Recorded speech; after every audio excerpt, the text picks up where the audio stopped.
مرحبا يا شهر رمضان يا شهر صيام. Bismillahirrahmanirrahim. Assalamualaikum warahmatullahi wabarakatuh. Waalaikumsalam. Alhamdulillahilladzi ala ma asabihi min ni'mihi wa alaih hamdan astajiru bihi min alimi iqamihi wa balai. Allahumma syadidana fil qawli wal amal wasimna min khataya wa zalal. Asyhadu an la ilaha illallah wa asyhadu anna Muhammadan abduhu wa rasuluhu lan nabiyya ba'dah.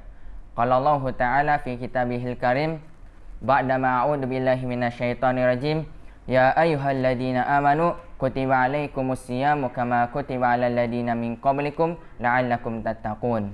Kama qala Rasulullah sallallahu alaihi wasallam, man shoma ramadanan imanan wa ihtisaban ghufira lahu ma taqaddama min dhanbi. Segala puji bagi Allah, Tuhan semesta alam yang maha mengetahui lagi maha bijaksana. Kami memuji, memohon berlindung hanya kepadanya saja. Siapapun yang diberi petunjuk oleh Allah Subhanahu wa Ta'ala, maka tak ada seorang pun yang dapat menyesatkannya. Dan siapapun yang disesatkan oleh Allah Subhanahu wa Ta'ala, maka tak ada seorang pun yang dapat memberinya petunjuk. Salawat dan salam kita curahkan kepada baginda kita, Nabi kita, Nabi Allah Muhammad sallallahu alaihi wasallam, yang telah berjuang menjabarkan agama Islam dengan perjuangan yang begitu berat. Segala cacian, makian, hinaan beliau dapati, namun hal itu tidak membuat beliau menyerah untuk terus menyebarkan agama Islam. Hingga saat ini, sekarang ini kita dapat merasakan hasil perjuangan beliau. Salawat juga kita sampaikan kepada keluarganya, sahabat-sahabatnya, dan orang-orang yang beriman kepadanya hingga akhir zaman. Semoga kita termasuk orang-orang yang berdiri di barisan belakang Rasulullah SAW. Karena tidak hanya kita menganggap sebagai umatnya, tapi kita juga dianggap sebagai umatnya. Hadani Allah wa iyyakum ajma'in. Manusia dalam setiap aktivitasnya sangat dipengaruhi oleh kondisi kejiwaannya. Apabila kondisi kejiwaannya itu baik, maka aktivitasnya pun akan baik. Dan sebaliknya, apabila kondisi kejiwaannya itu buruk, maka aktivitasnya pun akan buruk. Hal ini sesuai disabdakan oleh Nabi sallallahu alaihi wasallam dalam hadis Arba'in An-Nawawi hadis ke-6. Inna fil jasadi mudghatan. Sesungguhnya di dalam jasad manusia itu ada segumpal daging. Idza salahat salahal jasadu kulluhu. Apabila ia baik, maka baik pula seluruh tubuhnya. Wa idza fasadat fasadal jasadu kulluhu. Apabila ia rusak, maka rusak pula seluruh jasadnya. Ala wahiyal qalbu. Ketahuilah bahwa segumpal daging itu ialah hati. Di dalam hadis ini Nabi sallallahu alaihi wasallam memperingatkan bahwa di dalam diri kita ada segumpal daging yang sangat memengaruhi baik buruknya perilaku kita, yaitu adalah hati. Jadi sangat jelas jika kita ingin mendapatkan kebahagiaan dalam hidup, maka kita harus selalu menjaga dan merawat hati kita agar tetap sehat, bersih, dan bercahaya. Dalam bahasa Islami disebut dengan tazkiyatun nafas, artinya penyucian jiwa.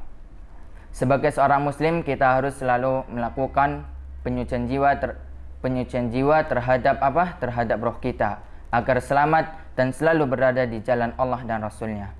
Jika kita lalai ataupun abai dalam melakukan penyucian jiwa terhadap diri kita, maka yang akan kita dapati adalah jiwa yang kotor, jiwa yang gersang.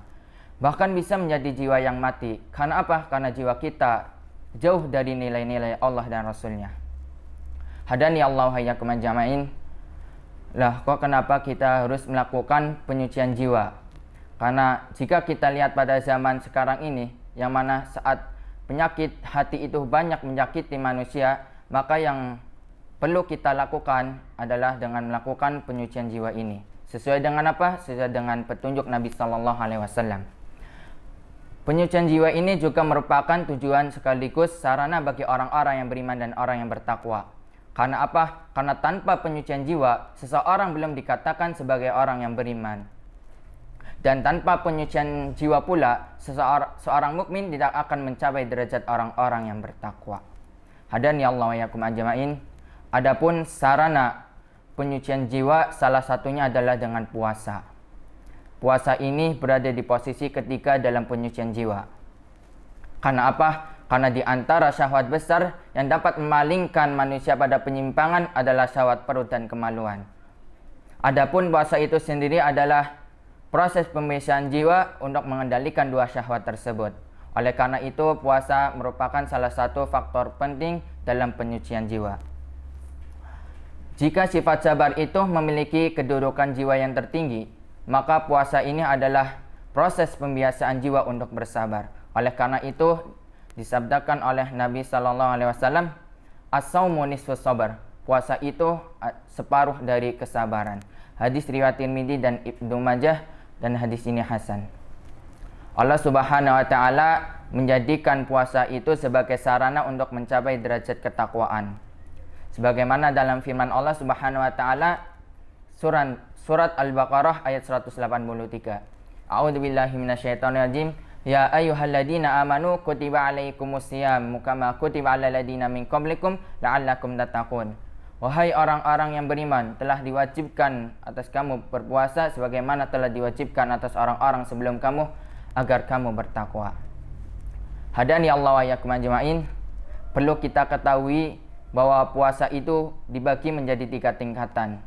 Yang pertama, tingkatan yang pertama adalah puasa orang yang awam.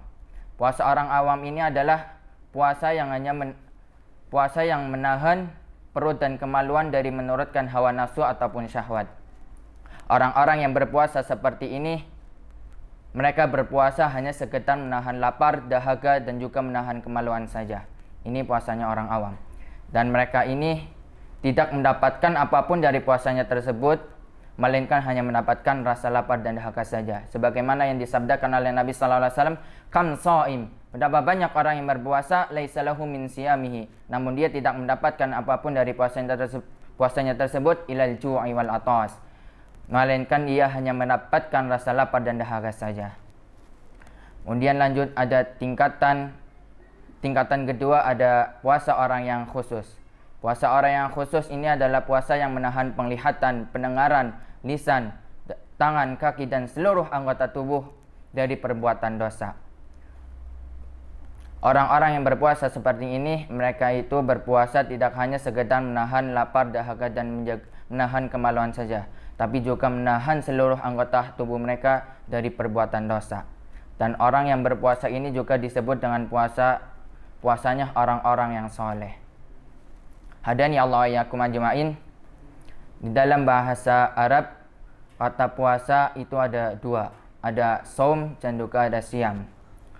Saum ini sama seperti puasa orang yang awam, yang mana hanya sekedar menahan lapar dan dahaga saja. Sedangkan siam, orang yang berpuasa tidak hanya sekedar menahan lapar dan dahaga saja, tapi juga menahan seluruh anggota tubuhnya dari perbuatan dosa. Makanya Allah Subhanahu wa taala itu mencantumkan kata puasa di surat Al-Baqarah ayat 183 dengan kata asyam, bukan saum.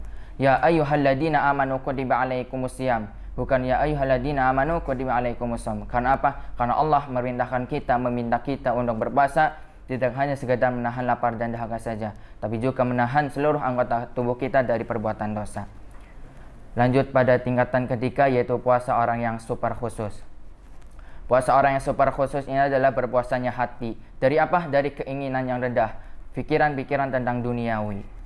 Dan puasa ini juga dapat batal apabila kita memikirkan segala sesuatu kecuali selain Allah Subhanahu wa taala. Dan puasa ini juga dapat batal apabila kita berpikir tentang pikiran tentang dunia, kecuali dunia yang digunakan untuk kepentingan agama. Ini tidak masalah karena termasuk bekal akhirat, bukan termasuk kepentingan duniawi. Hadani Allah wa iyyakum ajmain. Dari 3 tingkatan puasa ini kita dapat muhasabah diri ataupun introspeksi pada diri kita sendiri. Selama ini puasa yang kita lakukan berada pada tingkatan yang mana? Apakah pada tingkatan yang pertama, puasa orang yang awam? Apakah pada tingkatan yang kedua, puasa orang yang khusus? Ataukah pada tingkatan yang ketiga, yaitu puasa orang yang super khusus? Hadani Allah wa iyyakum ajmain.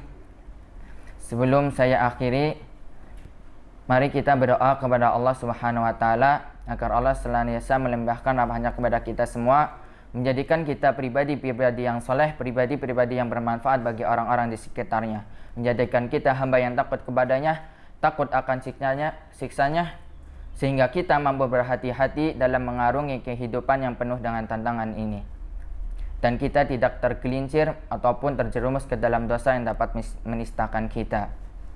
Dan semoga dengan puasa Ramadan kali ini dapat menjadikan jiwa kita jiwa-jiwa yang bersih, jiwa yang sehat, dan jiwa yang bercahaya, sehingga kita mendapatkan kebahagiaan di dunia dan akhirat. Demikian yang bisa saya sampaikan. Semoga bermanfaat bagi kita semua. Saya mohon maaf apabila ada kesalahan, itu datangnya dari diri saya pribadi, karena saya hanyalah manusia biasa yang tidak luput dari salah dan lupa. Dan kebenaran hanyalah milik Allah semata. Terima kasih atas perhatiannya. Saya akhiri, wallahu a'lam bishawab. Wassalamualaikum warahmatullahi wabarakatuh.